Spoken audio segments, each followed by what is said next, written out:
안녕하십니까. CJB 모닝와이드 목요일 아침에 인사드립니다.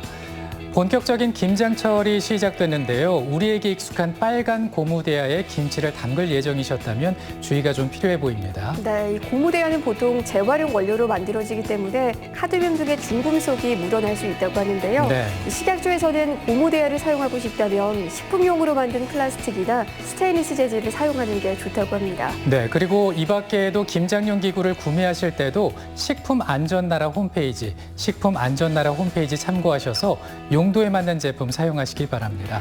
CJB 모닝와이드 뉴스 먼저 시작합니다. 어제 음성에서 코로나19 확진자 2명이 추가로 발생한 데 이어 제천에서도 유학생 1명이 확진 판정을 받았습니다. 이런 가운데 확진자가 무더기로 발생한 음성의 기도원이 무허가 건물에서 불법으로 영업을 하고 있던 것으로 드러났습니다. 이윤영 기자의 보도입니다. 음성에서 코로나19 확진자 2명이 추가로 발생했습니다. 의심 증상을 보여 자가격리 중이던 회사원과 고등학생이 양성 판정을 받은 겁니다. 제천에서도 미국 유학 중 귀국한 10대가 코로나19 확진 판정을 받으면서 충북 지역 누적 확진자 수는 221명으로 늘었습니다. 현장에는 이제 학교하고 회사하고 이동 선별 진료소를 저희들이 차려놓고 이제 역학조사관 지시에 따라서 검체 대상자는 검체를 하고 또 추가 이동 동선 확인되는 데로다가 역학조사를 지금 진행 중에 있습니다. 음성 베델교회 기도원에서 8명이 집단 감염돼 가족 감염으로까지 번진 지 이틀 만입니다. 컨테이너로 지은 석동의 건물들은 기도원을 찾은 환자와 교인 등의 숙소로 사용되었습니다. 하지만 모두 허가받지 않고 지은 불법 건축물들입니다. 종교 집회장 등으로 사용된 이 건물도 이미 지난 2011년에 허가가 취소된 식품 공장을 무단으로 불법 전용에 사용하고 있었습니다. 여기서 생활하던 8명 가운데 7명이 코로나19에 집단 감염된 겁니다. 지난 7월에 적발돼 이미 2차례나 자진 철거 명령이 내려졌지만 이마저도 지켜지지 않았습니다. 저희한테 건축 허가 신청을 하고 그다음에 이제 진행을 했어야 되는데 그거 없이 그냥 무단으로 갔다는 거죠. 불법으로 다. 무허가 건물에서 불법 영업 중 집단 발병한 코로나19가 지역사회 확산으로 이어지는 것은 아닌지 우려의 목소리가 높아지고 있습니다. CJB 뉴스 이윤영입니다. 코로나19가 전국적으로 재확산세를 보이면서 각 학교에서는 방역에 비상이 걸렸습니다. 반별로 쉬는 시간을 따로 두기도 하고 교사들이 수시로 아이들의 마스크 착용 상태를 확인하는데 거리 두기 단계가 격상될 경우 다시 원격 수업 전환이 불가피해 보입니다. 김기수 기자가 취재했습니다. 청주현 초등학교 교실입니다. 학생들이 마스크를 올려 쓰고 수업을 받고 있습니다. 쉬는 시간도 반별로 시간 간격을 두고 있습니다. 학생들이 한꺼번에 몰리는 것을 막기 위해서입니다. 선생님은 아이들의 거리 두기와 마스크 착용을 수시로 점검합니다. 마스크 잘 쓰고 손 잘 씻고 와요. 자, 오른쪽으로 갑시다. 음성 지역에서 코로나 확진 학생이 잇따라 발생하자 학교 방역에 비상이 걸린 겁니다. 그런 소식 들릴 때마다 선생님들은 가슴이 덜컹하곤 하는데요. 그래도 그런 상황 속에서도 저희 아이들 거리 두기 강화하고 그리고 교육할 것을 제대로 교육하는 그런 마음을 가지면서 현재까지 코로나19 진단검사를 받은 학생은 8천여 명에 달합니다. 지난 월요일과 비교하면 500명이나 증가한 수치로 코로나 확진자가 추가될 때마다 급격하게 늘어나고 있습니다. 지역사회 감염이 우려되는 상황인데 거리 두기 단계가 격상될 경우 밀집도 3분의 2 조치에 들어가면서 부분 원격 수업이 불가피합니다. 전체 학교를 원격으로 전환할 수도 있고요. 아니면 그 범위에 따라서 일부 학년만을 저희가 제한해서 원격으로 전환할 수 있는 그런 조치가 내려지게 됩니다. 한편 코로나 확진 학생이 나온 음성 A고등학교는 학생과 교직원 전원을 귀가 조치하고 20일까지 원격 수업을 진행할 방침입니다. CJB 뉴스 김기수입니다. 충청북도는 지방세와 세외 수입금을 고액 그리고 상습적으로 내지 않은 체납자 명단을 도청 홈페이지 등에 공개했습니다. 이에 따르면 1,000만 원 이상 도내 고액 상습 체납자는 개인 204명과 법인 88명이며 전체 체납액 규모는 109억 300만 원입니다. 최고액 체납자는 단양에 사는 A씨로 지방소득세 3억 7,300만 원을 내지 않았고 법인 최고액 체납자는 음성에 있는 B업체로 부동산 취득세 3억 100만 원이 밀렸습니다. 도는 체납자에 대한 명단 공개와 함께 은닉재산 추적, 재산 압류, 공매 등의 제재를 추진할 예정입니다. 전국에서 배출가스 5등급 차량에 대한 모의 단속이 이루어지고 있고 또 미세먼지 저감 조치 발령일에는 실제 10만 원의 과태료도 부과되는데요.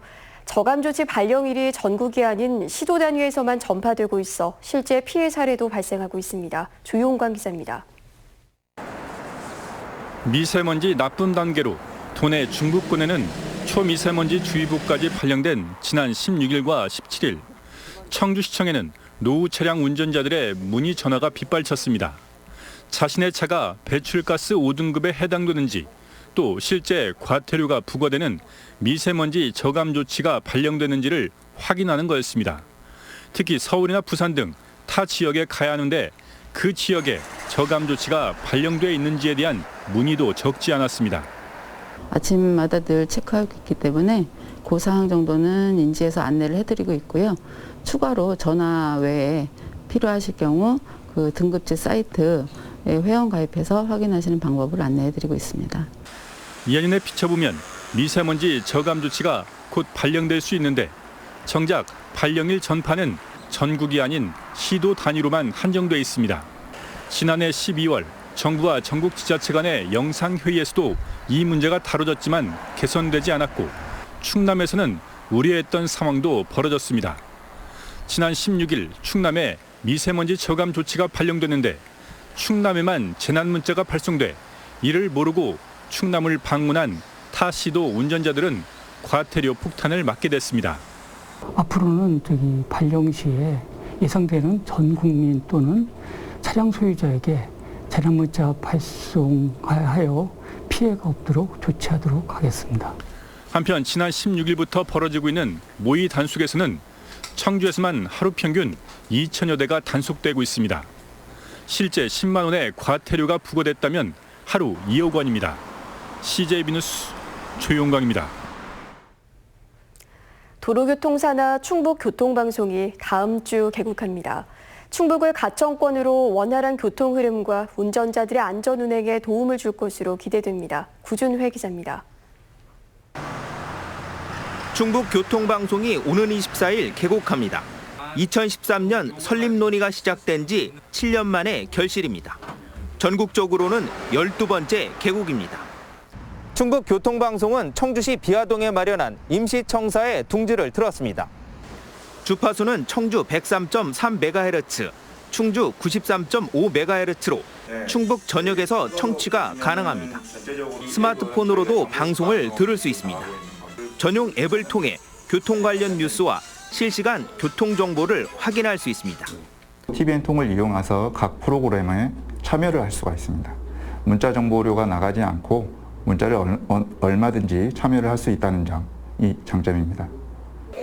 하루 20시간을 방송하고 이 가운데 70%인 14시간을 자체 방송으로 채울 계획입니다. 주로 교통정보와 행사 등 지역 소식이며 유사시 재난 재해 방송을 송출합니다. 무려 300명의 통신원이 도내 구석구석을 누비며 현장감 넘치는 소식을 전해줄 예정입니다. 교통 전문 방송으로서 저희 지역 주민과 같이 기쁨과 아픔을 같이 하는 지역 방송으로서 따뜻한 방송이 되겠습니다. 장기적으로는 2022년 상반기까지 청주 밀레니엄 타운에 정식 청사를 마련해 이전할 계획입니다. 충북교통방송은 주파수 숫자에 착안해 오는 24일 오전 10시 33분 역사적인 첫 전파를 발사합니다. CJB 뉴스 구준혜입니다. 청주시의회 미세먼지 특별위원회가 행정사무조사 증인 출석 요구에 불응한 이승훈 전 시장 등 6명에 대한 과태료 부과건을 의결했습니다. 또 행정사무조사에서 확인된 청주시의 폐기물 소각시설 인허가 과정에서의 문제점과 효과적인 미세먼지 저감 대책 등의 의견을 담은 특이활동 보고서도 채택했습니다. 한편 다음 달 8일 청주시의회 본회의에서 불출석 과태료 부과건이 통과되면 이승훈 전 시장 등 6명에게는 200만 원 이하의 과태료가 부과됩니다. 도내 일선학교에서 발생하는 교권 침해가 심각한 것으로 나타났습니다. 충청북도 교육청이 도의회에 제출한 행정사무감사 자료에 따르면 지난해와 올해 도내 각급 학교에서는 모두 90건의 교권 침해가 발생했다고 밝혔습니다. 피해 교사 가운데 12명은 심리상담을 받았고 6명은 심리치료, 13명은 법률상담 지원을 받은 것으로 조사됐습니다.